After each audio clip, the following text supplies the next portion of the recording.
Nuklausyk.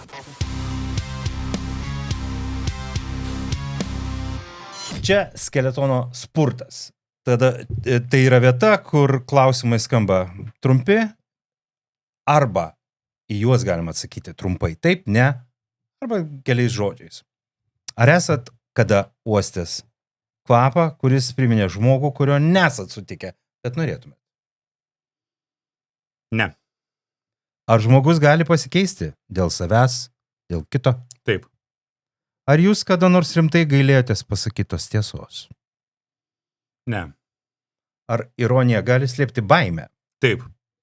Ar norėtumėt vieną savaitę būti visiškai nematomas internete, kaip detoksas? Ne. Ar bijot tylos? Ne. Ar jums reikia priešų, kad galėtumėt rašyti? Taip. O ar galite rašyti be ego? Ne. Ar kada nors esate tyčia elgęsis blogiau nei esate pats iš savęs, kad atitiktumėt aplinkinių lūkesčius? Ne. Gerai, o ar jūs labiau stebitės ar nusivilėt žmonėmis? Stebiuosi. Ar gyvenime dažniau rinkotės triukšmą ar ramybę? Ramybė. Ar vis dar galvojat apie tą pirmą kartą, kai kažkas jūs atstūmė kaip kūrėją? Ne, aš neprisimenu to karto. Kaip Joanne Rowling, pavyzdžiui. Negalėjo savo Hario Poterio pirmosios knygos niekam įsiūlyti.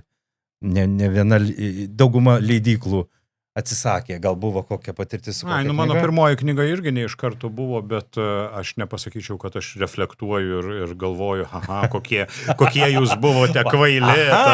Dabar, ne. Gerai, ko labiau bijotumėt? Tokios auditorijos, kur yra spengianti tyla, ar tokios, kuri fanatiškai jūs garbina ir maudo jūsų ovacijos?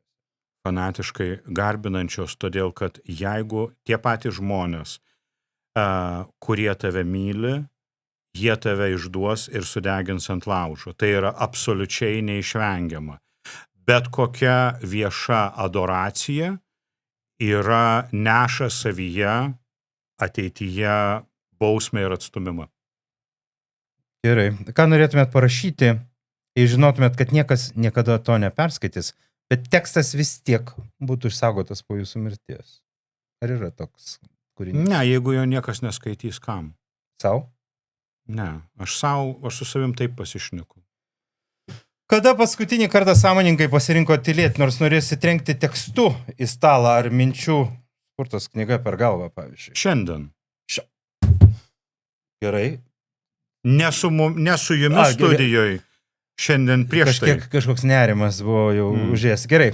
Šiandien jums didesnė prabanga laikas, nuoširdumas ar anonimiškumas?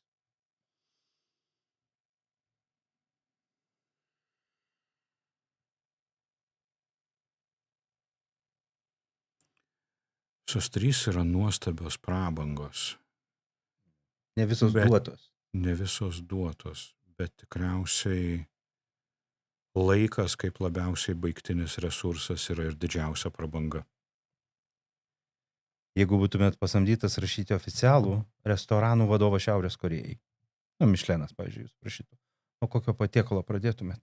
Aš nevažiuočiau į Šiaurės Korėją ir nesiruošiu į ją važiuoti iki režimo pasikeitimo, nedaugiau negu aš ruošiuosi važiuoti į Rusiją kokią nors. Todėl, kad man atrodo, kad važiuoti ir pramogauti dairantis šalyje, kurioje yra kankinami žmonės ir kur žmonėms labai bloga gyventi, yra nekrikščioniška ir makabriška ir maždaug tas pats, kas eiti ir žiūrėti į mirties bausmę arba gyvūnų žudymą. Iš tų šalių, iš kur ateina žudikai, tiesa. Gerai, ar būtų žmogus, įsivaizduokite ir pagalvokite, ar būtų žmogus, kurio lūpose norėtumėte išgirsti savo tekstą garsiai? Ar tokį žmogų sugalvotumėte? Toks žmogus jau yra. Andrius Kaniava pastatė spektaklį pagal mano knygą. Man buvo labai įdomu. Jisai pastatė pagal Evangeliją. Naują Evangeliją pagal knygą apie pirmąjį mūsų nepriklausomybės dešimtmetį, Mhm. kur jisai skaitė ištraukas ir kalbėjo ir dainavo ir pats. Man labai patiko jo darbas ir labai keistas jausmas. Taip. Mhm. Bet ar norėčiau to dar? Taip, be jokios abejonės. Koks jūsų viešas asmuo iš garsių gyvenusių arba dabar gyvenančių galėtų būti mėgstamas pašnekovas vakarieniai?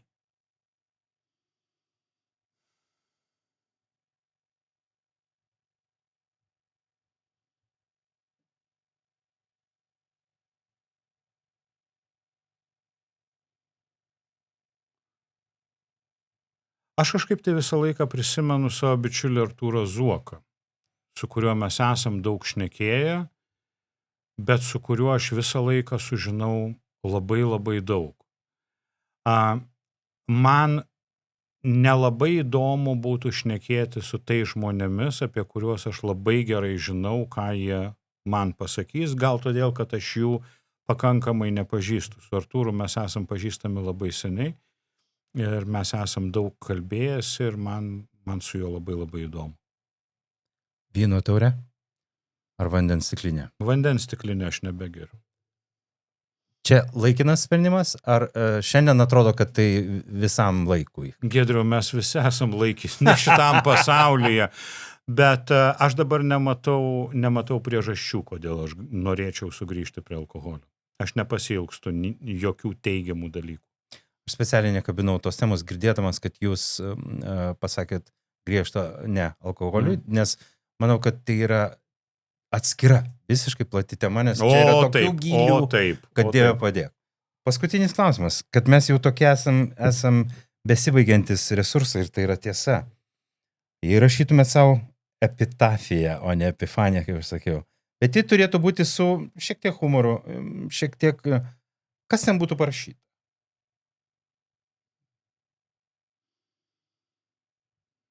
Pakov, nežinau, sėkmės, laukiu, nepasakau, garsiai.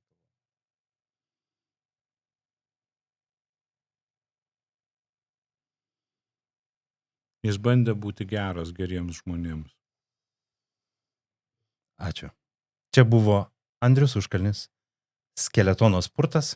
Prenumeruokit kanalą ir uždėkit visus įmanomus like. Sudėv.